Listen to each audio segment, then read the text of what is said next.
The bullet grazed so close to her cheek that Josephine Everhart felt the heat of it singe her skin before it embedded itself in the doorframe behind her. She didn't scream, though every nerve in her body screamed for her to do so. Instead, she dove behind the wooden water trough in front of the general store, her heart hammering against her ribs as she pressed her back against the splintered wood.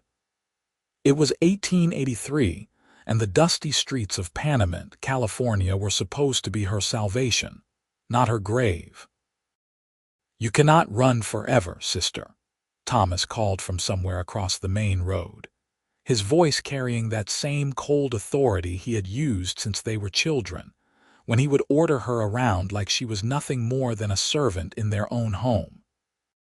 Josephine closed her eyes briefly, willing herself to think clearly. 3 weeks ago, their father had died, leaving behind the largest silver mining operation in Inyo County, and a fortune that could set up generations of Everharts in comfort. The will had been clear. Everything split evenly between his 2 children, Thomas and Josephine. But Thomas had always believed the inheritance should be his alone, that their father's deathbed decision to include her was a moment of weakness, a sentimental mistake that needed correcting. She had overheard him talking to those men he had hired, rough types from Nevada who would kill for the price of a good horse. "Make it look like an accident," he had said. "Throw her off a cliff, say she fell while riding. I want this done before the month is out." Josephine had packed what little she could carry and fled San Francisco that very night, taking a stagecoach south and east, hoping to disappear into the vast stretches of California desert until she could figure out what to do. But Thomas had connections everywhere, and somehow he had tracked her here, to this small mining town clinging to the edge of the Panamint Mountains. Another shot rang out, this one splintering the edge of the water trough. Josephine felt wood shards pepper her shoulder through the thin fabric of her traveling dress. She needed to move, needed to find better cover, but the street felt impossibly wide and exposed in the harsh afternoon sun. "That is enough." The voice came from her right, deep and steady, with none of the panic that surely would have been in her own voice had she tried to speak. Josephine turned her head and saw him, a tall figure stepping out from the shadow of the livery stable, his hand resting casually on the revolver at his hip. He was perhaps 26 or 27, with sun-darkened skin and dark hair that touched his collar beneath a weather-beaten hat. His eyes, she noticed even from her awkward position behind the trough, were a striking shade of hazel that caught the light as he moved into the center of the street with the easy confidence of a man who had faced down danger before and lived to tell about it. "This does not concern you, friend," Thomas shouted back, and Josephine could hear the irritation in her brother's voice. "This is family business." "Family business does not usually involve shooting unarmed women in the middle of the street," the stranger said, his tone conversational but carrying an edge of steel underneath. "So I am making it my business." Josephine watched as the stranger took another step forward, positioning himself directly between her hiding spot and where Thomas stood near the assayer's office. The movement was deliberate, protective, and something in her chest tightened at the realization that this man, whoever he was, had just made himself a human shield for someone he had never even met. "I am warning you," Thomas said, and Josephine could picture his face, red with anger and entitlement, the way it always got when someone dared to contradict him. "Walk away now, or you will regret it." The stranger tilted his head slightly, as if considering the threat with mild curiosity. "Here is what is going to happen," he said, his voice carrying clearly down the street. "You are going to put that gun away and get on your horse. Then you are going to ride out of Panamint and not come back. If you ever threaten this woman again, you go through me first. And I promise you, That is not something you want." There was a long moment of silence, broken only by the sound of wind whistling between the buildings and the distant clang of a blacksmith's hammer. Josephine held her breath, her fingers digging into the sun-warmed wood of the trough. She did not know what Thomas would do, but she knew her brother's pride, knew how much he hated being challenged. "You have no idea who you are dealing with," Thomas finally said, but there was something in his tone that suggested uncertainty, a crack in his usual armor of confidence. "Maybe not," the stranger agreed. "But I know exactly what I am looking at right now, and that is a coward who hires guns to kill his own sister for money. So you can try your luck against me if you want, or you can leave. Your choice." Josephine heard footsteps, boots against packed dirt, and dared to peek around the edge of the trough. Thomas was backing toward his horse, his gun still in his hand but no longer raised. His face was indeed red, twisted with fury and humiliation, but there were other men gathering now, townspeople drawn by the sound of gunfire, and the odds had shifted away from him. "This is not over," Thomas snarled, swinging up into his saddle with more force than necessary. His horse danced sideways, sensing his rider's agitation.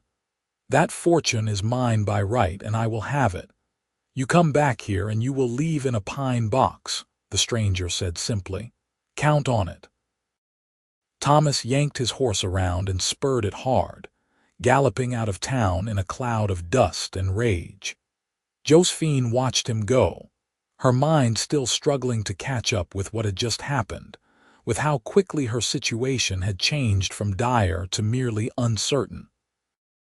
The stranger turned and walked toward her, his movements unhurried. He offered his hand to help her up, and Josephine took it, feeling the calluses on his palm, the strength in his grip as he pulled her to her feet. Up close, she could see the lines around his eyes, marks of someone who spent his days squinting into the sun, and a small scar on his chin that looked like it might have come from a knife. "Are you hurt?" he asked, his eyes scanning her face, her shoulders, checking for wounds with the practiced efficiency of someone who had done field medicine before. "No," Josephine managed, though her voice came out shakier than she would have liked. "Thank you. I do not know what would have happened if you had not stepped in." "Nothing good," he said bluntly, then seemed to catch himself, softening his tone. "I am Reed Reynolds. I work at the Lucky Devil mine, but I was in town picking up supplies when I heard the shots." "Josephine Everhart," she said, then immediately wondered if giving her real name was wise. But it was too late now, and besides, Thomas had already been shouting it across the street. "I apologize for bringing trouble to your town." Reed shook his head. "You did not bring trouble anywhere." "Your brother did. There is a difference." He glanced down the street where Thomas had disappeared, his expression thoughtful. "He seems like the type who does not give up easy." "He is not," Josephine admitted, feeling exhaustion wash over her now that the immediate danger had passed. Her legs felt shaky and she realized she had not eaten anything substantial since yesterday morning. "He wants the inheritance our father left us. Well, left to both of us. Thomas believes it should be his alone." "Enough to kill for it," Reed said quietly, and it was not a question. "Apparently so." Josephine looked down at her hands, noticed they were trembling, and clasped them together to hide it. "I thought if I could just disappear for a while, he would calm down, realize how insane this is. But I was wrong." Reed was quiet for a moment, and when Josephine looked up, she found him studying her with an intensity that made her breath catch. There was something in his gaze, a mixture of concern and determination, that she had never seen directed at her before. Her father had loved her in his distant way, but he had been old and tired by the time she was grown, and the men who had courted her in San Francisco had been interested in her fortune, not her safety. "You need somewhere to stay," Reed said finally. somewhere he would not think to look if he comes back. I have been staying at the boarding house, Josephine began, but Reed was already shaking his head. First place he will check. Probably already has. He rubbed his jaw, thinking. There is a woman who lives on the edge of town, Martha Henley. She is a widow, takes in laundry and does some nursing when folks need it. She has a spare room and she does not ask too many questions. I can talk to her if you want. The offer was made simply, without any expectation of gratitude or reward, and that more than anything made Josephine's eyes sting with unexpected tears. She blinked them back fiercely, unwilling to fall apart in the middle of the street. "Why are you helping me?" she asked, needing to understand. "You do not know me." Reed considered the question seriously, as if it deserved a real answer rather than empty platitudes. "My mother used to say that you show who you are by what you do when it costs you something," he said slowly. "Watching a man shoot at a woman and doing nothing about it would cost me something I am not willing to pay. Does that make sense?" It did, more than Josephine could put into words. She nodded, not trusting her voice. "Come on," Reed said gently. "Let me take you to Martha's place. Then we can figure out what to do next." "We," Josephine repeated, catching the pronoun. "We," Reed confirmed, meeting her eyes steadily. "Your brother made it clear he is not done. That means you need someone watching your back. I am volunteering." "You have your own work," Josephine protested weakly, even as part of her desperately wanted to accept, wanted to lean on this stranger's unexpected strength. "Your own life. I cannot ask you to risk it for me." "You did not ask," Reed pointed out. "I offered. There is a difference." He picked up her small carpet bag from where she had dropped it behind the water trough and handed it to her. "Besides, I have been working at that mine for 3 years straight. I am due for some time off. Come on before people start asking too many questions." Josephine followed him down the dusty street, acutely aware of the eyes watching them from windows and doorways. News of the shooting would be all over Panamint by nightfall, embellished and exaggerated until it bore little resemblance to what had actually happened. But for once, she did not care about gossip or reputation. She was alive, and that was what mattered. Martha Henley's house was a small adobe structure at the southern end of town, with a surprisingly green garden behind it fed by a spring that bubbled up from the rocks. Martha herself was a sturdy woman in her 50s with iron-gray hair and sharp blue eyes that missed nothing. She listened to Reed's careful explanation without interruption, occasionally glancing at Josephine with an assessment that felt more curious than judgmental. "Your brother is the one who took those shots at you?" Martha asked when Reed finished, directing the question at Josephine. "Yes, madam," Josephine confirmed, forcing herself to meet the older woman's gaze. "I know how it sounds." "It sounds like you come from money and he wants it all," Martha said bluntly. "Happens more often than folks like to admit. Family brings out the worst in people sometimes." She studied Josephine for another moment, then nodded. "You can stay here. 25 cents a day includes 2 meals. I do not allow drinking or men staying overnight, but Reed can visit during the day if that is agreeable."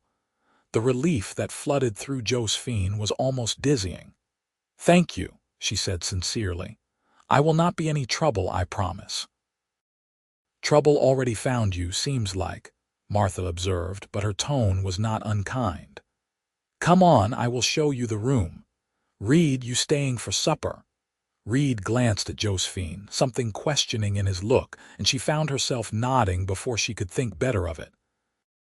She did not want him to leave yet, did not want to face the evening alone with her thoughts and fears. "I would appreciate that," Reed said to Martha, then turned back to Josephine. "I need to stable my horse and let my foreman know I am taking some days off. I will be back in about an hour." "Will you be all right until then?" "I will be fine," Josephine assured him, and was surprised to find she meant it. Something about Martha's no-nonsense attitude and the solid walls of the little house made her feel safer than she had in weeks. After Reed left, Martha showed Josephine to a small room at the back of the house. It was simple, containing only a narrow bed with a clean quilt, a washstand, and a trunk for belongings, but it was spotlessly clean and the single window looked out onto the green garden. "I know you are probably exhausted," Martha said, lingering in the doorway, "but if you want to talk, I am a good listener. Been told I give decent advice too, though you can take that with a grain of salt." Josephine set her carpetbag on the trunk and turned to face the older woman. "Reed seems like a good man," she said carefully, not quite sure what she was asking. Martha's expression softened. "He is. Lost his whole family to fever when he was 18, came out west with nothing but what he could carry. Worked every hard job you can imagine and never complained, never caused trouble. Folks around here respect him." She paused, then added, "He does not usually involve himself in other people's business, though. You must have made an impression." "I think he would have done the same for anyone," Josephine said, but Martha was shaking her head. "Maybe. But the look on his face when he came to my door just now, that was not just charity, girl. That was a man who found something worth protecting." Martha smiled slightly. "Just thought you should know what you are dealing with." After Martha left, Josephine sank onto the bed and let herself process everything that had happened. Her brother had actually tried to kill her. Not through hired men, not through some elaborate accident, but directly, shooting at her in broad daylight. The reality of it was still hard to grasp, even with the ringing in her ears from the gunshots and the splinters of wood still caught in her dress. And then there was Reed Reynolds, who had stepped between her and certain death without hesitation, who had offered his protection to a complete stranger, and seemed to mean it genuinely. Josephine had met many men in her 23 years, mostly the sons of her father's business associates, polished and educated and utterly predictable. Reed was nothing like them. There was a directness to him, a clarity of purpose that she found both unsettling and deeply attractive. She caught herself on that thought, surprised by it. This was hardly the time to be thinking about attraction. She was running for her life, her only family wanted her dead, and she had no clear plan for what to do next. Romance was the last thing she should be considering. But when Reed returned an hour later, cleaned up and carrying a bouquet of wildflowers he must have picked from the desert, Josephine felt her heart do something complicated in her chest, and she knew that logic had very little to do with what was happening between them. Dinner was simple: rabbit stew with vegetables from Martha's garden and fresh bread, but it was the best meal Josephine had eaten in weeks. The three of them sat around Martha's small table, and the conversation flowed easily, touching on safe topics like the weather and the latest news from the mine. But underneath the casual talk, Josephine was acutely aware of Reed's presence beside her, the way he moved to pass her things before she asked, the careful way he avoided crowding her space while still staying close enough to be protective. After dinner, Martha pointedly announced she had mending to do and disappeared into her own room, leaving Reed and Josephine alone in the small sitting area.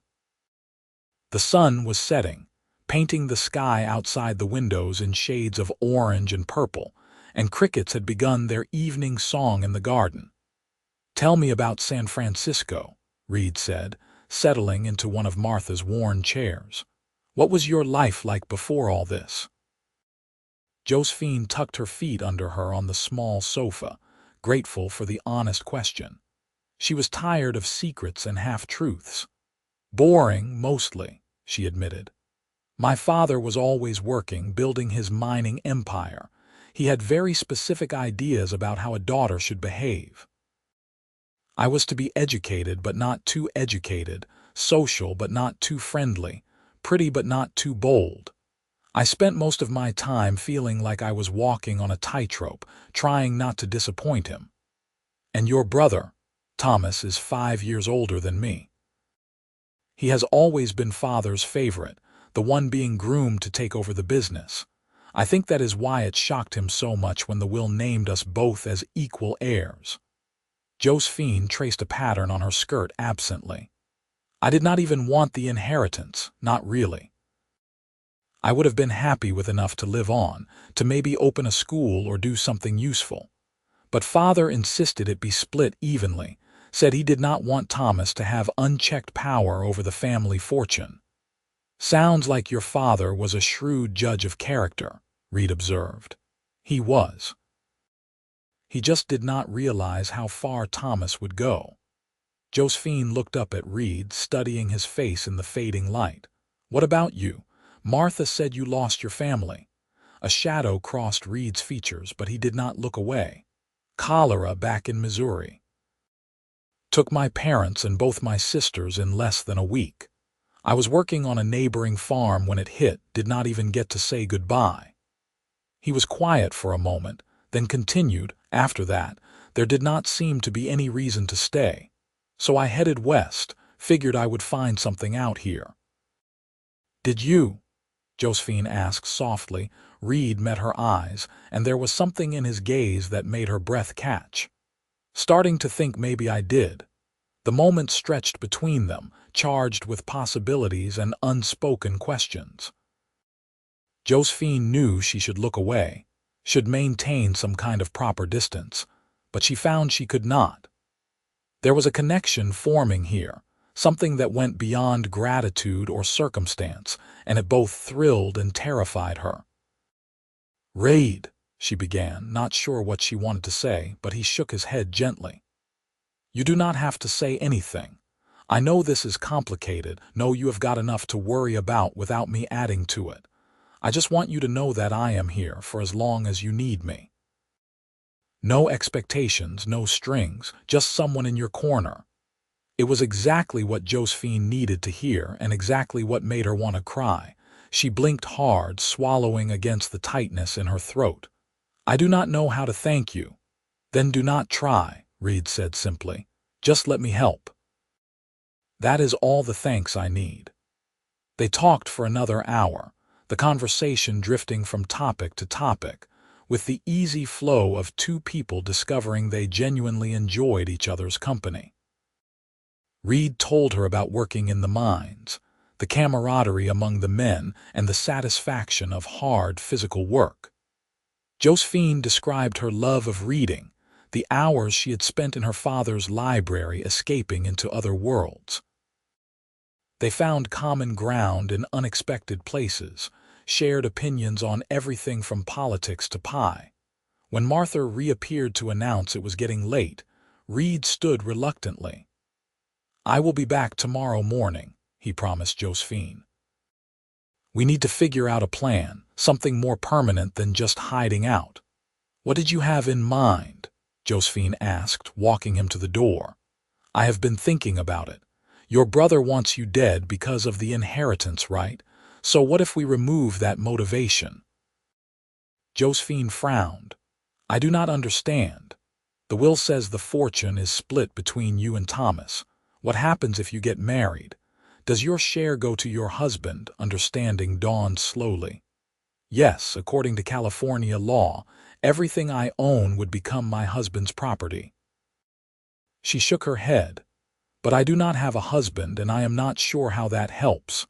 Reed was watching her carefully, and Josephine suddenly realized what he was suggesting. Her eyes widened. You cannot be serious.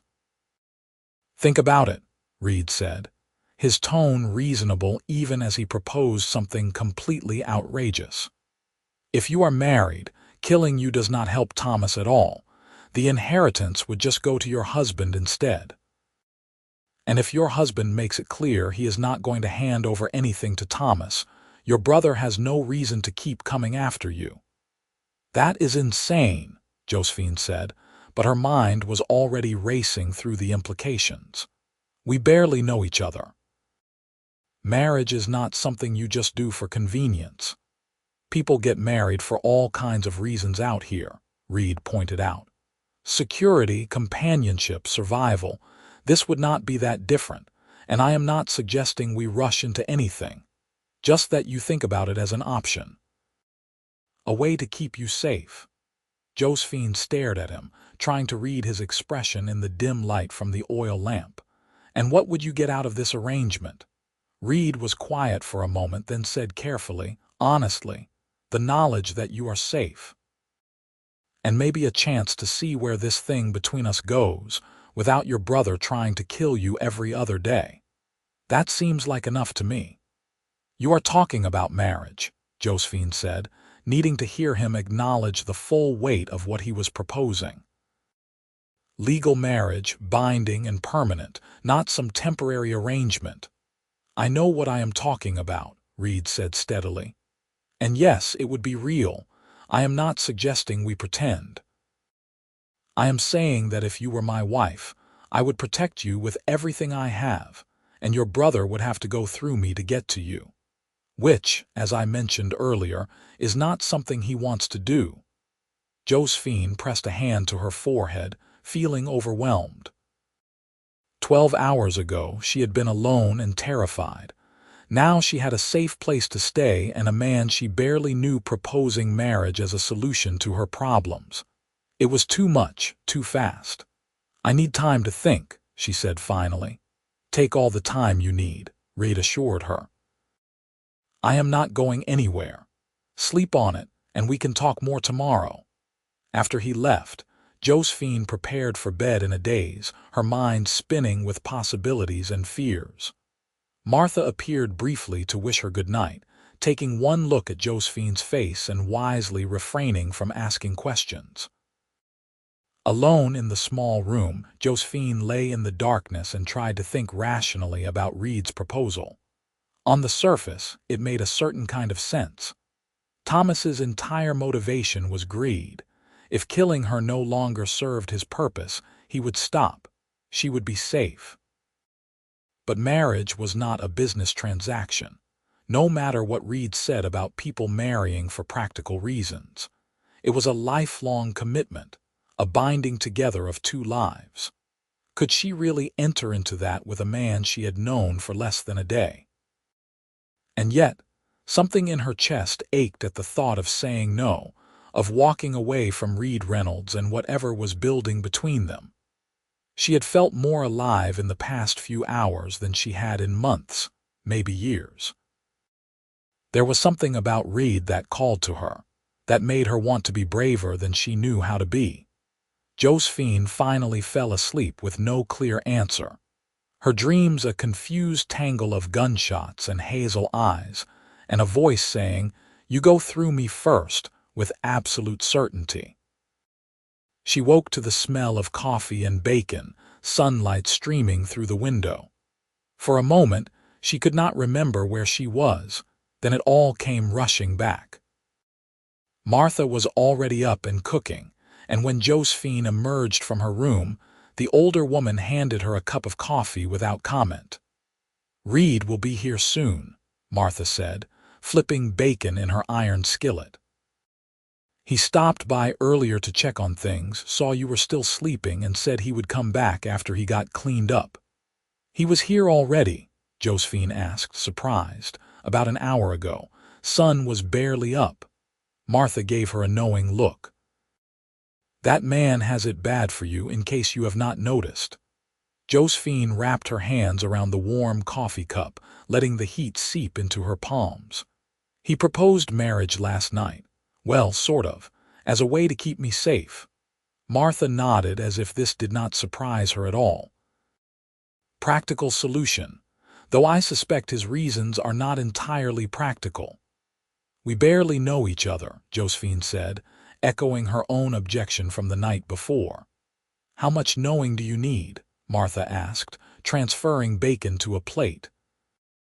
"You know he is brave, because he stepped in front of bullets for you. You know he is kind, because he found you somewhere safe to stay. You know he is honest, because he told you straight out what he was thinking instead of playing games. Seems like those are the important things." But marriage is forever, Josephine protested weakly. So is being dead, Martha said bluntly, which is what you will be if your brother gets his way. Now, I am not saying you have to marry Reed if it does not feel right. But do not reject the idea just because it is not how you imagine things would happen. Life out here does not follow San Francisco rules. Before Josephine could respond, there was a knock at the door. Martha went to answer it, and Reed stepped inside, looking freshly shaved and slightly nervous. His eyes found Josephine immediately, searching her face as if trying to gauge her thoughts. "Morning," he said. "Did you sleep all right?" "Well enough," Josephine replied, which was mostly true. "You, about the same." Reed accepted a cup of coffee from Martha with a nod of thanks, but his attention stayed on Josephine. "I have been thinking about what we discussed last night." "So have I," Josephine admitted. And Josephine took a breath, aware that what she said next would change everything. She thought about Thomas, about the hatred in his eyes when he had shot at her. She thought about the inheritance, the fortune that was supposed to represent her father's love, but had instead become a death sentence. And she thought about Reed, who had appeared out of nowhere like something from one of her novels, brave and steady and unexpectedly tender. "I want to hear you say it properly," she said finally. "If you are serious about this, I want to hear you ask me correctly." Reed set down his coffee cup carefully, then crossed the room to stand in front of her. To Josephine's shock, he dropped to one knee, taking her hand in his. His hands were warm and slightly rough, the hands of a working man, and they held hers with careful gentleness. "Josephine Everhart," Reed said quietly, his hazel eyes locked on hers. "I know we have only just met, and I know the circumstances are not ideal, but I have never been more certain of anything than I am about wanting to protect you. Marry me. Not just for safety, though that is part of it. Marry me because I think we could be good together, because I want the chance to know you better, to build something real. I promise I will do everything in my power to make you happy, to be the kind of husband you deserve. Will you marry me?" Josephine felt tears spring to her eyes, unexpected and overwhelming. It was not the proposal she had ever imagined receiving, kneeling in a widow's kitchen while fleeing from a murderous brother. But it was honest and earnest, and everything she had not known she wanted. "Yes," she heard herself say, the word coming out steady and sure despite her tears. "Yes, I will marry you." The smile that broke across Reed's face was like the sun coming out from behind clouds. He stood, still holding her hand, and for a moment they just looked at each other, both seemingly surprised by what they had just agreed to. "Well," Martha said from behind them, sounding pleased. "I suppose congratulations are in order. When were you thinking of having the ceremony?" Reed glanced at Josephine, and she saw her own thought reflected in his eyes. The sooner they were married, the sooner Thomas's plans would be thwarted. "As soon as possible," Reed said. "Today, if we can manage it." "The minister is in town until tomorrow morning," Martha offered. "I could fetch him if you like. He has married folks on shorter notice than this." "Would that be all right with you?" Reed asked Josephine, giving her a chance to object, to slow things down. But Josephine found she did not want to wait, did not want to spend another night as an unmarried woman with a target on her back. "Today would be perfect," she said. The next few hours passed in a blur of activity. Martha sent a boy to fetch Minister Carlson, then insisted Josephine needed a proper dress for the ceremony, even if it was hasty. She produced a lovely blue calico dress that had belonged to her daughter, taken in a bit to fit Josephine's smaller frame. Reed disappeared for a while, and returned with a simple gold band he said had belonged to his mother, the only thing he had kept from his old life. By mid-afternoon, they were standing in Martha's small sitting room, Minister Carlson before them reading from his worn Bible. Martha stood as witness, beaming like a proud mother. Reed held Josephine's hand, his grip firm and steady, anchoring her through the surreal reality of marrying a man she had known for barely 24 hours. "Do you, Reed James Reynolds, take this woman to be your lawfully wedded wife, to have and to hold from this day forward, for better or for worse, for richer or for poorer, in sickness and in health, until death do you part?" "I do," Reed said clearly, his eyes never leaving Josephine's face. "And do you, Josephine Marie Everhart, take this man to be your lawfully wedded husband, to have and to hold from this day forward, for better or for worse, for richer or for poorer, in sickness and in health, until death do you part?" Josephine's voice did not shake as she said, "I do." Reed slipped his mother's ring onto her finger, and it fit as if it had been made for her. Minister Carlson pronounced them husband and wife, and then Reed was kissing her, gentle and brief but full of promise. Josephine felt something shift inside her, some fundamental reorientation of her world. She was married. She was safe. She was no longer alone. Martha insisted on throwing together a small celebration, producing a bottle of wine she had been saving and a cake she had somehow found time to bake that morning. They ate and drank and laughed, and for a few hours, Josephine almost forgot about Thomas and the inheritance and everything that had brought her to this point. But as evening approached and Minister Carlson departed, the reality of their situation reasserted itself. They were married, yes, but they barely knew each other, and there was still the question of what happened next. "I should probably stay somewhere else tonight," Reed said quietly when they had a moment alone. "Give you time to adjust, to not feel rushed." Josephine appreciated the consideration, but she also realized something important. "You are my husband now," she said softly, "and this house only has 2 bedrooms. If you leave, people will talk, will wonder why my new husband is not staying with me. That will only make things more complicated." Reed studied her face carefully. "I do not want you to feel pressured. We can take this as slow as you need." "I know," Josephine said, and she did know. That was part of what made Reed different, what made her trust him despite the impossible speed of everything. "I am not saying we have to rush anything, but you should stay. We will figure the rest out as we go." So that night, they shared the small room at the back of Martha's house. Reed insisted Josephine take the bed while he made a pallet on the floor, despite her protests. They talked quietly in the darkness, sharing more stories of their pasts, their hopes and fears. It felt intimate without being frightening, a slow building of trust and understanding. "Are you scared?" Reed asked at one point, his voice floating up from the floor. Josephine considered the question honestly. "A little," she admitted. "Not of you, just of everything being so uncertain." "I am scared too," Reed confessed. "Terrified I will not be able to keep you safe, that I have promised more than I can deliver." "You already have delivered," Josephine told him. "You gave me hope when I had none. That is not a small thing." In the morning they woke to the sound of horses outside. Josephine sat up quickly, her heart jumping with fear, but Reed was already at the window, peering carefully through the curtain. "It is all right," he said, though his voice was tense. "It is the sheriff and a few deputies. Looks like they want to talk." They dressed quickly and met the sheriff in Martha's front room. Sheriff Daniels was a gray-haired man with a weathered face and sharp eyes that had seen too much.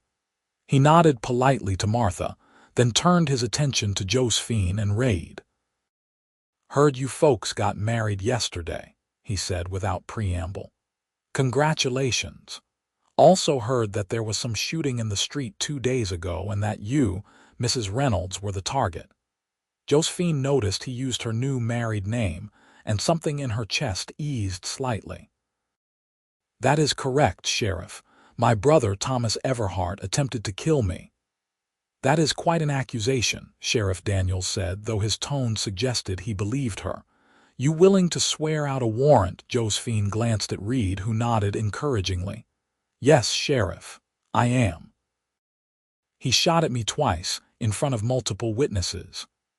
That matches what I have heard from other folks, the sheriff confirmed. Thing is, your brother is not in Panamint anymore. My deputies tracked him as far as the toll road heading toward Independence. Looks like he left the area. For now, Reed said quietly, but he will be back. Sheriff Daniels sighed. Probably so. Which is why I wanted to talk to you both. I can issue a warrant for his arrest, but enforcing it is another matter. If he stays out of Inyo County, my authority ends. And from what I understand, your family has considerable resources and connections. What are you saying? Josephine asked, though she was afraid she already knew. I am saying that a warrant might slow him down, but it probably would not stop him if he is determined. You need to be careful, watch your backs. Maybe consider leaving the area until things settle down. This is my home now, Reed said firmly, his hand finding Josephine's. I have got work here, a life. I am not running. Then you need to be smart, the sheriff advised. Stay where there are people around. Do not go anywhere alone, especially you, Mrs. Reynolds. And if your brother shows up again, you send for me immediately. I will do what I can within the law, but you need to understand the limitations. After the sheriff left, Reed and Josephine sat together on Martha's porch, watching the morning activity in the street. Panamint was waking up, miners heading to work, shopkeepers opening their doors, the regular rhythm of a small town going about its business. We need a better plan, Reed said finally. The sheriff is right that we cannot just wait around for Thomas to come back. What do you suggest? Josephine asked. Reed was quiet for a moment, thinking. Your father's will, the one that names you as heir, where is it? With his lawyer in San Francisco, Mr. Pemberton. Why? Because if we can prove that you are married and that the inheritance is now legally under my control as your husband, we can make it official. Send word to Thomas that his plan failed, that killing you now would not gain him anything. Remove the motivation entirely. Josephine considered this. We would need to travel to San Francisco to do that properly, meet with Mr. Pemberton, sign the necessary documents. Then that is what we do, Reed said decisively. The sooner the better. Once everything is legal and documented, Thomas will have no reason to keep coming after you. It is a long journey, Josephine pointed out, and dangerous if Thomas is looking for us. Staying here is dangerous too, Reed countered. At least if we are moving, we are harder to track. And once we get to San Francisco and get everything settled legally, we can decide what we want to do next. Stay there, come back here, go somewhere else entirely. But first, we need to make sure you are safe. Josephine realized he was right. Hiding in Panamint was only a temporary solution. They needed to address the root of the problem, and that meant dealing with the inheritance directly. All right, she agreed. We go to San Francisco, but we need to be careful about how we travel. Thomas might be watching the main roads. Reed nodded. I know a freighter who runs goods between here and the coast. He owes me a favor. I bet I could convince him to take us along, maybe hide us in one of his wagons if necessary. It would not be comfortable, but it would be safer than the public stage. Over the next 2 days, Reed made arrangements with the freighter, a gruff man named Carson who asked no questions when Reed explained they needed quiet passage. Martha helped Josephine pack her meager belongings and insisted on sending along food for the journey. The older woman had become something like family in the short time Josephine had known her, and saying goodbye was harder than expected. You come back and visit, Martha ordered, hugging Josephine tightly. And let me know how things turn out. I will worry otherwise. We will, Josephine promised. Thank you for everything. I do not know what I would have done without you. You would have figured something out, Martha said firmly. You are stronger than you know, but I am glad you did not have to do it alone.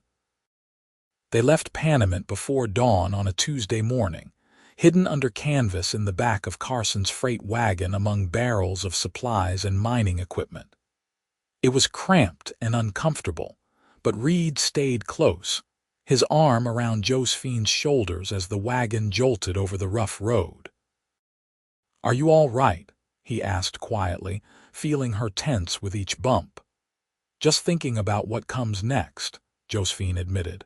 "Facing San Francisco again, dealing with the lawyers and the inheritance. Part of me wants to just sign everything over to Thomas and be done with it." "Do not do that," Reed said firmly. "That money is yours by right, your father's legacy to you. Thomas does not deserve it, not after what he tried to do. But if I give it to him, he will leave us alone. Maybe, or maybe it will just teach him that violence and threats get him what he wants." Reed shifted to look at her in the dim light filtering through the canvas. "Besides, think of all the good you could do with that fortune. Schools, hospitals, helping people who need it. Is that not worth fighting for?" Josephine had not thought of it that way before. She had been so focused on the inheritance as a burden, a curse that had turned her brother into a monster, that she had not considered what she could do with it if she actually claimed it.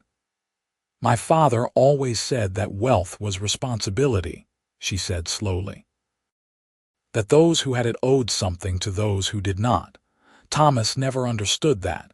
He only saw the power and prestige." "Then show him what your father really meant," Reed encouraged. "Take the inheritance, do something meaningful with it. That would be the best way to honor your father's memory." The journey to San Francisco took 5 days, traveling through desert and over mountains. They stopped at way stations and small towns, always careful to stay out of sight as much as possible. Carson proved to be a surprisingly good traveling companion, keeping watch when they camped and steering them clear of other travelers when he thought it wise. Reed and Josephine spent the long hours talking, learning about each other in the close quarters of the wagon. Josephine discovered that Reed had a dry sense of humor and a thoughtful way of seeing the world. He noticed small things, the way light fell through clouds or how birds called warnings to each other. He had taught himself to read as a teenager, borrowing books from anyone who would lend them, and he had opinions on everything from Shakespeare to soil conservation. Reed, for his part, seemed fascinated by Josephine's descriptions of high society life in San Francisco, though he was clearly skeptical of the elaborate social rules and pretensions she described. He asked thoughtful questions about her education, her interests, what she wanted from life beyond just survival. "If you could do anything," he asked one evening as they sat by a campfire while Carson snored nearby, "what would it be? Assume money is not an issue. Assume you are safe." "What would make you happy?" Josephine thought about it seriously, watching the flames dance. "I think I would like to open a school," she said finally. "Not just for rich children, but for everyone. A place where girls especially could learn real things, useful things. Mathematics and science and literature. Where they could prepare for lives beyond just being wives and mothers, though those are honorable too." "Does that sound silly?" "Not even a little bit," Reed said warmly. "It sounds like exactly the kind of thing your father would have wanted you to do with his money." "What about you?" Josephine asked. "What would you do if you could do anything?" Reed poked at the fire with a stick, considering. "I always thought I would like to have a ranch. Not a huge operation, just enough land to raise horses and cattle. Build something with my own hands, something lasting. Maybe have a family someday." He glanced at her, suddenly uncertain. "Though I suppose our arrangement might complicate that last part." Josephine felt her cheeks warm, grateful for the darkness. They had not talked much about the physical side of their marriage, both of them carefully skirting around the subject. They had been sleeping beside each other every night, close but not intimate, and the tension of it was becoming more noticeable with each passing day. "Reed," she said carefully, "you know that this marriage does not have to stay just an arrangement, right? I mean, we are married. Legally and in the eyes of God. If you wanted it to be real in every way, I would not object." Reed went very still, his eyes searching her face in the firelight. "Are you saying what I think you are saying?" "I am saying that I like you," Josephine said, forcing herself to be brave. "More than like you, actually. I know it has only been a week, but I feel closer to you than I have felt to anyone. And I think, maybe, if you feel the same, we could try to make this marriage into something more than just protection." Reed set down the stick he had been holding and turned to face her fully. "Josephine, I have been half in love with you since you looked up at me from behind that water trough with fire in your eyes instead of fear.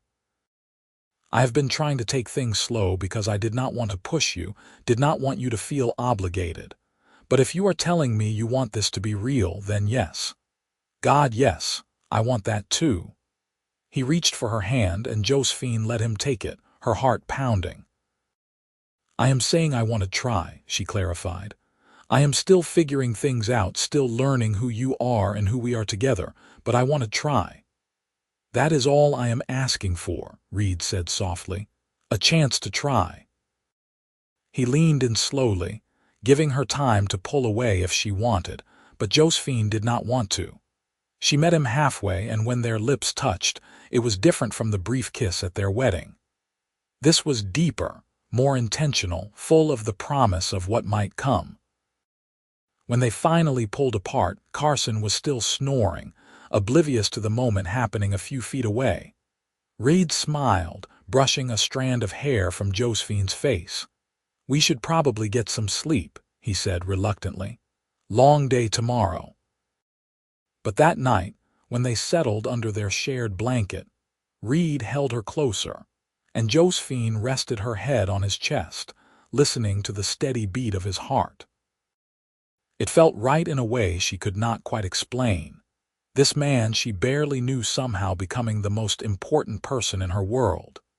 They reached San Francisco on a foggy morning, the city rising up from the bay in a jumble of buildings and streets. Josephine directed Carson to stop several blocks from the financial district, not wanting to arrive at her father's lawyer's office in a freight wagon.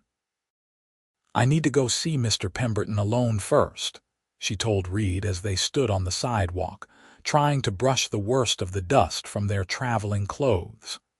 "He knows me, and I need to explain the situation before I bring you in."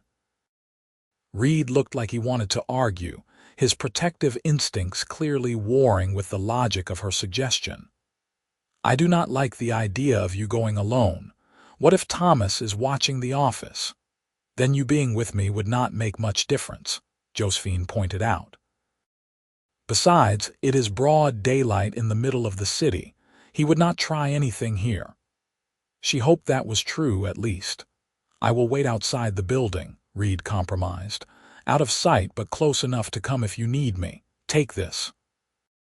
He pressed a small pistol into her hand, and Josephine looked at it with surprise. "Do you know how to use it?" "Father taught me when I was 16, Josephine said, checking the chamber automatically. "He said a woman should know how to protect herself, even if society said otherwise."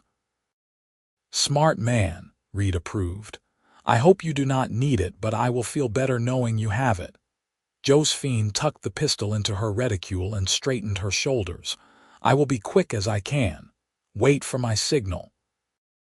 Mr. Pemberton's office was on the third floor of a stately building overlooking Montgomery Street. Josephine climbed the stairs with her heart pounding, half expecting Thomas to appear at every turn. But she reached the frosted glass door with its gold lettering unmolested. The clerk in the outer office looked up with surprise when she entered. "Miss Everhart, we had heard you left the city." "I did, temporarily. I need to see Mr. Pemberton immediately. It is urgent. I am afraid he is with a client at the moment. If you could wait, tell him Josephine is here, and that it concerns my father's estate and my brother's attempt on my life. I think he will make time." The clerk's eyes widened, and he hurried to the inner office. Moments later, Mr. Pemberton himself appeared, a distinguished man in his 60s with silver hair and concerned eyes. "Josephine, my dear, come in, come in. What is this about your brother?" Once they were seated in his private office, Josephine told him everything: Thomas's threats, the shooting in Panamint, her marriage to Reed. Mr. Pemberton listened without interruption, his expression growing progressively graver. "This is most serious," he said when she finished. "I knew Thomas was unhappy with your father's will, but I never imagined he would resort to violence. Do you have proof? There are witnesses to the shooting, and the sheriff in Panamint has issued a warrant for his arrest. But more importantly, I am here to formalize my marriage and transfer my share of the inheritance according to the law. If Thomas knows that killing me will not gain him anything, perhaps he will stop." Mr. Pemberton nodded slowly. "That is sound reasoning. However, there are complexities.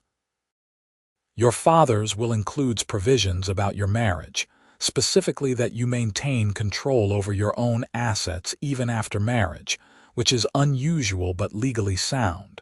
He did not want you to be vulnerable to a fortune hunter." Josephine felt a chill. "What does that mean?" "It means that under the terms of the will, your inheritance remains in your control regardless of marriage. Your husband cannot claim it or dispose of it without your consent. It was your father's way of protecting you." Mr. Pemberton looked at her seriously. "Which also means that marrying does not solve your problem with Thomas. You are still the only thing standing between him and your share of the fortune." Josephine sat back in her chair, feeling her carefully constructed plan crumble. "So I am still in danger." "I am afraid so, unless—" Mr. Pemberton steepled his fingers thoughtfully. "Unless we can prove that Thomas is unfit to inherit his share. Attempted murder would certainly qualify. If we can build a legal case and have him removed as an heir, the entire estate would pass to you, and you could make arrangements to ensure he never benefits from it. But that would require proof, testimony, a trial," Josephine said, seeing the problem. "Thomas has resources and connections. He could drag this out for years. Perhaps we can convince him that fighting is not worth the cost." Mr. Pemberton leaned forward. "Let me reach out to Thomas's lawyer, present the evidence we have, make it clear that we are prepared to pursue this aggressively. Sometimes the threat of public scandal and legal consequences is enough to make a man reconsider his actions." It was not the immediate solution Josephine had hoped for, but it was something. "What should I do in the meantime?" "Stay safe. Stay in the city where there are witnesses and the law has more reach. And perhaps introduce me to this husband of yours, so I can ensure the marriage is properly documented." Josephine fetched Reed from his watching post across the street, and Mr. Pemberton interviewed them both thoroughly, asking detailed questions about their marriage and circumstances. If he had doubts about the speed of their courtship, he kept them to himself, instead focusing on ensuring all the legal paperwork was in order. "You seem like a good man," Mr. Pemberton said to Reed as they were finishing up. "I hope you understand what you have taken on here. Josephine's inheritance makes her a target, and by extension, so are you now." "I understand," Reed said calmly, "and I am prepared to deal with it." "Good." Mr. Pemberton turned back to Josephine. "I am going to draft a letter to Thomas and his lawyer today. I suggest you find somewhere to stay in the city for at least a few weeks while we see how they respond. Do you have anyone you can trust?" Josephine thought of her father's house, the grand mansion on Nob Hill where she had grown up. Thomas would surely expect her to go there. but there were other options. I have a friend, Sarah Matthews. We went to school together. She and her husband have a townhouse in Russian Hill. I could write to her, ask if we could stay temporarily. Do that, Mr. Pemberton advised, and be careful. If Thomas is desperate enough to try murder once, he may try again. They left the lawyer's office with a sense of accomplishment tempered by continued worry. As they walked through the busy streets, Reed stayed close to Josephine, his eyes constantly scanning their surroundings. "So we are not out of danger yet," he said quietly. "No," Josephine admitted, "but at least we have a plan, and Mr. Pemberton is very good at what he does. If anyone can make Thomas back down, it is him. And if he does not back down—" Josephine touched the pistol in her reticule, feeling its weight. "Then we deal with that when it comes." Sarah Matthews was delighted to hear from Josephine and immediately invited them to stay at her townhouse. She was a cheerful woman with red curls and a quick laugh, married to a banker named Henry who seemed content to let his wife manage their social life. "I cannot believe you got married without telling me," Sarah scolded good-naturedly as she showed them to a guest room. "And to a cowboy, no less.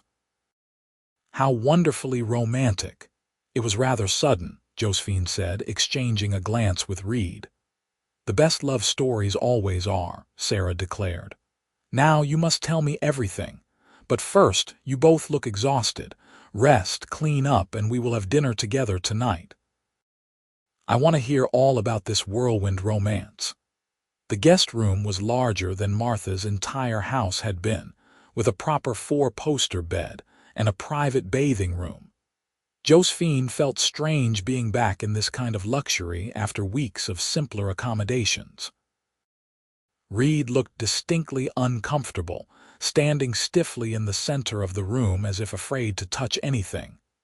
"This is more your world than mine," he said quietly. "It was my world," Josephine corrected. "I am not sure it is any more." She went to him, taking his hands. "You are not out of place here, Reed. You are my husband. That gives you every right to be wherever I am." "Your friends are going to have questions," Reed pointed out. "About us, about how we met." "What do we tell them? The truth," Josephine said firmly, "or enough of it? That we met in Panamint, that I was in danger, that you helped me, that we fell in love." She paused, then added softly, "That last part is not a lie, is it?" Reed's expression softened and he cupped her face in his hands. "No," he said, "that part is not a lie at all." He kissed her then, deeper and more passionate than before, and Josephine felt something ignite inside her.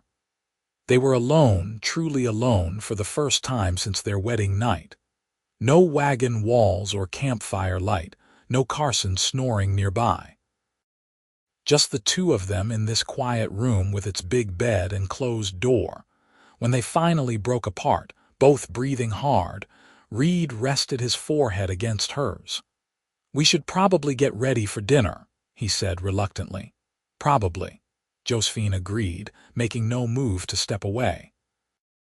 Reed laughed softly. "You are not making this easy." "Good," Josephine said with a small smile. "I do not want to make it easy. I want you to know that I choose you, not because I have to, but because I want to." "I know," Reed said, kissing her forehead gently. "And that means everything to me."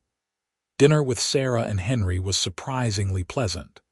Reed was quiet at first, clearly out of his element with the fine china and multiple courses, but Sarah drew him out with friendly questions about his work in the mines and his life out west. Henry, it turned out, had mining investments and was genuinely interested in Reed's perspective on working conditions and ore quality. "You have got a good mind for the technical side," Henry observed over dessert. "Ever thought about moving into mine management?" "Never had the opportunity," Reed admitted. "Most managers come from engineering schools or wealthy families, neither of which applies to me." "Times are changing," Henry said thoughtfully. Smart owners are realizing that experience matters as much as education. If you are interested, I could make some introductions. Josephine felt a surge of gratitude toward this kind man who was treating her husband with respect and genuine interest. This was what she had hoped for, that her old life and her new one could somehow blend together. After dinner, Sarah pulled Josephine aside while the men talked business in the study. "All right, tell me the real story," she said, her eyes sparkling with curiosity. "Because that is clearly not just a convenient marriage. The way that man looks at you, it is like you hang the moon." Josephine felt herself blushing. "It is complicated." "The best stories always are," Sarah said, settling into a chair and patting the one beside her. "Come on, I want details." So Josephine told her, leaving out nothing. Sarah listened with wide eyes, gasping at the part about Thomas shooting at her, making sympathetic noises when Josephine described fleeing San Francisco, and sighing romantically when she got to Reed's proposal. "That is the most incredible thing I have ever heard," Sarah said when Josephine finished. "And you are really in love with him, after just a couple of weeks." "I know it sounds insane," Josephine said. "But yes, I am. He is nothing like the men I knew here, Sarah. He is honest and brave and kind, and he makes me feel safe in a way I never have before." "Then hold on to him," Sarah advised seriously. "Men like that are rare, and love does not follow a schedule or a set of rules. It just happens when it happens."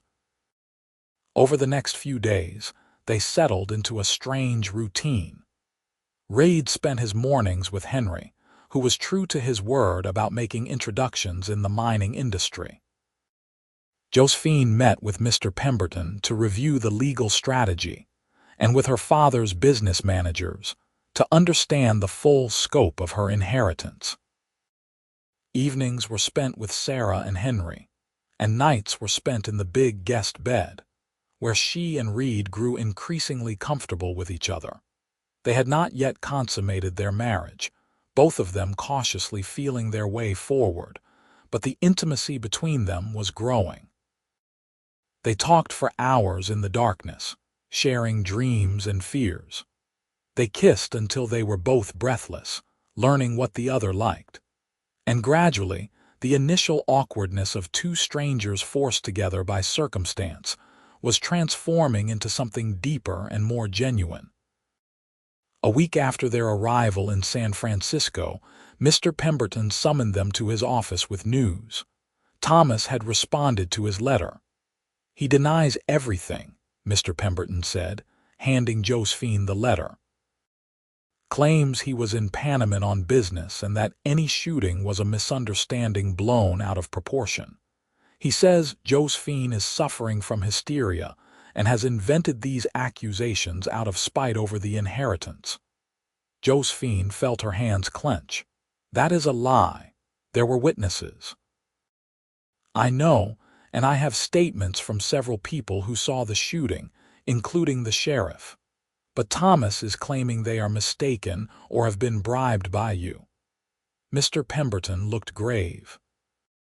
"He is also threatening a countersuit, claiming you stole money from the estate to finance your elopement, and that your marriage to Reed is a fraud designed to cheat him out of his rightful inheritance." "That is ridiculous," Reed said sharply. "We have not taken a penny." "I know that, and we can prove it easily enough. But you see what he is doing. He is trying to muddy the waters, make this into a he said, she said situation where no one knows who to believe." Mr. Pemberton sighed. "This is going to be a long fight, I am afraid. Thomas is not backing down." Josephine felt despair wash over her. "So what do? We fight," Mr. Pemberton said firmly. "We gather evidence, we get sworn statements from everyone who witnessed his actions, and we build a case so strong that no judge can ignore it. But it will take time, possibly months." "Months of looking over our shoulders," Reed said quietly. "Months of Josephine being in danger." "Not necessarily," Mr. Pemberton said. Thomas is unlikely to try anything while you are here in the city, with witnesses and the law close by. And if we can get the case into court, he will be focused on his legal defense rather than trying to harm Josephine physically. He looked at them seriously. The danger is if you leave San Francisco, if you go somewhere more isolated where he could act without consequence. So we are trapped here, Josephine said. You are safe here, Mr. Pemberton corrected. There is a difference. They left the lawyer's office in a somber mood. San Francisco had seemed like a solution, but now it felt like a cage. Reed was clearly uncomfortable in the city, unused to the noise and crowds and constant activity. He missed open spaces, missed work that tired his body rather than just his mind. I am sorry, Josephine said as they walked back toward Sarah's townhouse. I know this is not the life you signed up for. Reed stopped, turning to face her on the busy sidewalk. People flowed around them, but he ignored them all, focused entirely on her. I signed up for you, he said firmly. Whatever that means, wherever it takes us, do not apologize for that. But you are miserable here. I am frustrated, Reed corrected. There is a difference. I want to be able to solve this to make you safe, and I cannot just shoot the problem or work harder at it. That is what is frustrating. But being with you, that is not miserable. That could never be miserable. Josephine felt tears prick her eyes, moved by his simple honesty. I love you, she said, the words coming out before she had consciously decided to say them. Reed's eyes widened, and then a slow smile spread across his face. Yeah, Josephine confirmed, laughing a little through her tears. I love you, Reed Reynolds. I think I have since you stepped in front of those bullets, but I know I do now. Reed kissed her right there on the street, heedless of the shocked looks from passing pedestrians. When he pulled back, his eyes were bright with emotion. I love you too, he said. So much it scares me sometimes. They walked the rest of the way hand in hand, and when they reached the townhouse, Reed led her straight to their room, locking the door behind them. Josephine, he said, his voice rough with want. I think it is time we made this marriage real in every way, if you are ready, if you want that. Josephine answered by kissing him, pouring all her love and trust and desire into it. They came together with a gentleness born of genuine care, taking time to learn each other, to make sure every touch was welcome. It was not perfect or graceful, both of them nervous and inexperienced, but it was real and loving and exactly what they both needed. Afterward, lying tangled together in the rumpled sheets, Josephine felt a sense of peace she had not experienced in months. Whatever happened with Thomas, whatever legal battles lay ahead, she had this. She had Reed and his love and the knowledge that she was no longer alone. No regrets. Reed asked softly, his fingers tracing idle patterns on her shoulder. Not even one, Josephine assured him. You. Only that I did not meet you sooner, Reed said, kissing the top of her head. Think of all the time we wasted not knowing each other existed. Then we will just have to make up for it, Josephine said, tilting her face up to kiss him again. The legal battle with Thomas dragged on through the summer. Mr. Pemberton filed motions and gathered depositions, building a meticulous case. The sheriff from Panamint traveled to San Francisco to give testimony, and several townspeople who had witnessed the shooting wrote sworn statements. Thomas countered with his own witnesses, people who claimed to have been with him in meetings at the time of the shooting. Though Mr. Pemberton was able to prove several of them were lying through it all, Josephine and Reed grew closer. Reed took the job Henry had arranged for him, working as a consultant for a mining investment firm, using his practical knowledge to assess potential opportunities. He was good at it, and the income meant they were not dependent on Josephine's inheritance, which felt important to him. Josephine began volunteering at a school for immigrant children, discovering a passion for teaching that she had not known she possessed. They found a small apartment of their own, wanting to give Sarah and Henry their space back. It was modest compared to what Josephine had grown up with, but it was theirs, and she loved it. They cooked simple meals together, walked through the city parks in the evenings, made love in their own bed without worrying about who might overhear. It was a real life, built on love rather than obligation. In September, Mr. Pemberton finally got their case before a judge. The hearing took 3 days, with both sides presenting their evidence and arguments. Josephine had to testify, describing in detail what Thomas had done, and it was one of the hardest things she had ever done. Looking at her brother across the courtroom, seeing the cold hatred in his eyes, made her realize that the person she had grown up with was truly gone, replaced by someone consumed by greed. The judge took 2 weeks to deliberate. When the ruling came, it was everything they had hoped for. The judge found that Thomas had indeed attempted to harm his sister, and that such actions made him unfit to inherit under the moral character clause of their father's will. Thomas's share of the inheritance was transferred to Josephine, with the provision that she could never give or sell it back to him. A permanent restraining order was issued, forbidding Thomas from coming within 100 yards of Josephine or Reed. "It is over," Mr. Pemberton said, shaking Reed's hand. "You are safe now, both of you." Josephine felt like she could breathe fully for the first time in months. The fortune was hers, but more importantly, the threat was gone.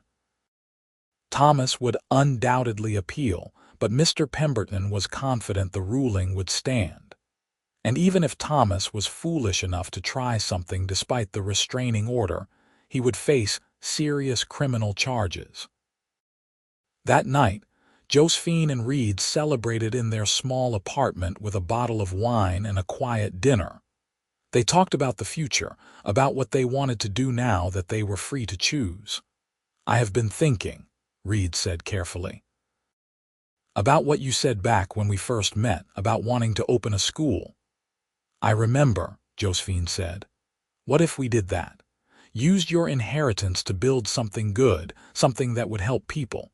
We could go back to Panamint or somewhere else out west where schools are scarce. Make a real difference." Josephine felt excitement kindle in her chest. "You would want to leave San Francisco. Leave the job with Henry, in a heartbeat," Reed said honestly. "This city is fine and I am grateful for the opportunities, but it is not home, not for me. I miss the open sky, the quiet. I want to build something with my hands again." He took her hand. "But only if that is what you want too. I know you have got friends here, connections." "I want to be where you are," Josephine said simply. "And the idea of starting a school, of really doing something meaningful with Father's money, that sounds perfect." They spent the next months planning. Josephine worked with Mr. Pemberton to set up a trust for the school, ensuring the funds would be managed properly. Reed traveled throughout California and Nevada, looking for the right location. He finally found it in a growing town called Ridgecrest, about 50 miles north of Panamint, where the railroad was bringing new families, and there was desperate need for a proper school. They bought land on the edge of town and began construction in the spring of 1884. The school would be open to all children regardless of ability to pay, with space for boarding students whose families lived too far away for daily travel. Josephine hired teachers from San Francisco and designed a curriculum that emphasized practical skills alongside traditional academics. Reed oversaw the construction, working alongside the builders to create a sturdy 2-story building with large windows and modern amenities. He also started building their own house on the property, a ranch-style home with space for horses and a view of the mountains. The school opened its doors in September 1884, with 40 students enrolled for the first term. Josephine taught literature and mathematics, discovering that she had a gift for explaining complicated concepts in ways children could understand. Reed helped with the physical maintenance of the building and taught practical skills like carpentry and animal husbandry. It was hard work, demanding and exhausting, but it was also deeply fulfilling. They were making a difference, giving children opportunities they would not have had otherwise. And at night, they returned to their own home, tired but happy, falling into bed together and talking about the day's challenges and triumphs. In December, Josephine realized she was pregnant. She told Reed over dinner, nervous about how he would react. They had talked about children in abstract terms but had not made any specific plans. Reed's face went through a series of emotions: shock, joy, fear, then settling into wonder. "A baby," he said, his voice soft. "We are going to have a baby." "In the summer, according to the doctor," Josephine confirmed. "Are you happy about it?" Reed came around the table and pulled her into his arms, holding her close. "I am terrified," he admitted. "But yes, I am happy. So happy I cannot even put it into words." Their son was born in July 1885, a healthy boy with his father's hazel eyes and his mother's dark hair. They named him James after Reed's father, and he was absolutely perfect. Josephine took a few months away from teaching to care for him, and Reed proved to be a surprisingly natural father, patient and gentle with the tiny infant. The school continued to grow, and they hired additional staff to help manage the increasing enrollment. Word spread about the quality of education they provided, and students came from further and further away. Josephine's inheritance meant they could keep tuition low and provide scholarships to those who needed them, and the satisfaction of knowing they were honoring her father's belief that wealth was responsibility kept her motivated through the hardest days. They heard occasionally about Thomas. He had appealed the court ruling and lost, then tried to start his own mining ventures, but failed spectacularly without their father's business acumen to guide him. Eventually, they heard he had moved to Nevada and remarried, apparently trying to rebuild his fortune through his new wife's family connections. Josephine found she felt mostly pity for him, for the emptiness that had driven him to such terrible choices. In 1887, they had a daughter, Elizabeth, who had Josephine's smile and Reed's stubborn determination. Little James adored his baby sister, appointing himself her protector from the moment she was born. Watching Reed with their children, seeing him teach James to ride and rock Elizabeth to sleep, Josephine sometimes had to pinch herself to believe this was her life. One evening in the fall of 1888, they sat on their porch watching the sunset paint the mountains gold. James was playing in the yard with their dog, and Elizabeth was asleep in Josephine's arms. Reed sat beside her, his arm around her shoulders, and everything was peaceful and right. "You ever think about how we met?" Josephine asked softly. "How different things might have been if you had not been in Panamint that day." "All the time," Reed admitted. "And every time I do, I am grateful that I got to be the one to help you, to love you." "I am grateful too," Josephine said. "You saved my life in more ways than just stepping in front of those bullets. You showed me what it meant to be truly loved, to be a partner rather than a possession." Reed turned to look at her, his eyes full of the same love she had seen that first day when he had stood between her and danger. "You saved mine too," he said. "Before I met you, I was just existing, working and eating and sleeping, but not really living. You gave me purpose, a family, a reason to build something lasting." "We built it together," Josephine corrected. "Yeah," Reed agreed, kissing her temple. "We did." They sat in comfortable silence, watching their son play and feeling their daughter's warm weight between them. The school bell tower rose against the darkening sky, a monument to everything they had accomplished together. Inside those walls, children were learning and growing, preparing for futures their parents had never dared to dream of. In 1890, they broke ground on an expansion, adding classrooms and a dormitory to accommodate even more students. Josephine published a book on educational methods that was well received among progressive educators. Reed was elected to the town council, using his position to advocate for better infrastructure and opportunities for working families. Their third child, a boy they named Thomas, was born in 1891.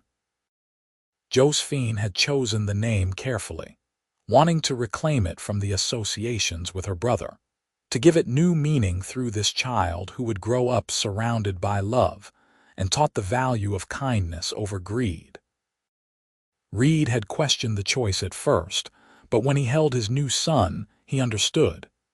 This Thomas would be nothing like the other, and that was exactly the point. The years passed in a blur of growth and love and purpose. The school became one of the most respected institutions in the region, sending graduates on to universities and successful careers. Josephine and Reed were invited to speak at educational conferences, sharing their model of accessible, quality education. They always went together, a team in everything they did. In 1895, on their 12th wedding anniversary, Reed surprised Josephine with a trip back to Panamint. The town had grown since they had first met there, and Martha Henley was still running her boarding house, though she was older and slower now. "Look at you two," Martha said, hugging them both. "Still acting like newlyweds after all these years. It does my heart good to see it." They walked the streets where Reed had first protected her, where this whole improbable love story had begun.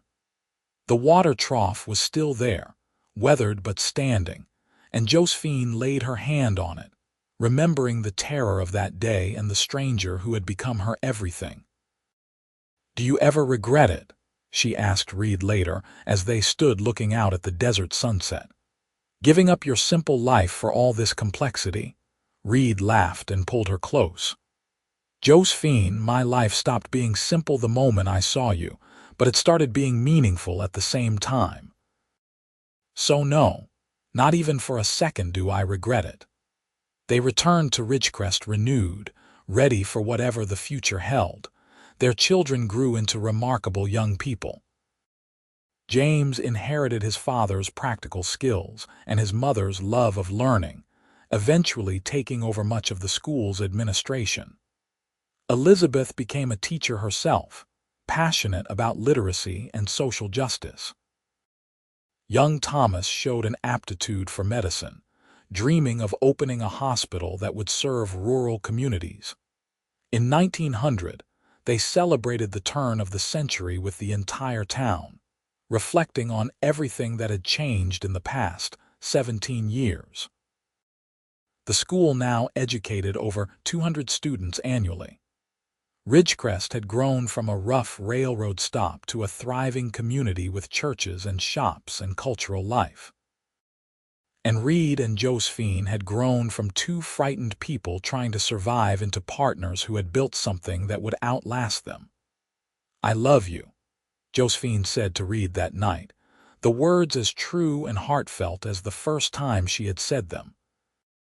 "I love you too," Reed replied, kissing her in the way that still made her heart race. "Always have, always will." They had started with a threat and a fortune, with danger and desperation. But they had built a love that weathered every storm, a partnership based on mutual respect and genuine affection. The inheritance that had nearly destroyed Josephine became the foundation for something beautiful, a legacy far greater than money. In 1903, on a sunny spring morning, Reed and Josephine stood together at the dedication of the school's new library, funded by donations from grateful families and alumni. James stood with his wife and their new baby, Elizabeth with her fiancé, and Thomas home from his medical studies. Mr. Pemberton had traveled from San Francisco for the occasion, old now but still sharp, pleased to see what his legal victory had helped create. The library was named for Josephine's father, honoring his belief that wealth should serve a purpose beyond personal gain. As Josephine cut the ribbon and the crowd applauded, she looked at Reed and saw her entire world reflected in his smile. They had fought for this life, had refused to let fear or greed or violence define their story. And they had won, not just in the courtroom but in every moment of happiness they had created together. Their love had started fast and improbable, born of necessity in the dust of a wild West town. But it had grown into something enduring and true, a testament to the power of choosing each other every single day. That evening, Reed and Josephine walked through their gardens, now lush and established, talking about their plans for the future. They wanted to start a scholarship program, to expand the school's reach even further, to ensure that no child was denied education because of poverty. They talked about traveling, maybe visiting Europe once Thomas finished medical school. They talked about growing old together, about watching their grandchildren grow. "We have had a good life," Josephine said, leaning against Reed as they watched the stars come out. "The best life," Reed agreed. "And it is not over yet. We still have more to do, more love to give." "Always more love," Josephine said, smiling up at him. Reed kissed her, tender and sweet, and Josephine thought about that terrified young woman hiding behind a water trough, about the cowboy who had stepped in front of bullets for a stranger, about a hasty marriage that had become the greatest love story she could imagine. They had taken a moment of desperation and turned it into a lifetime of purpose. They had taken a fortune meant to divide and used it to build bridges.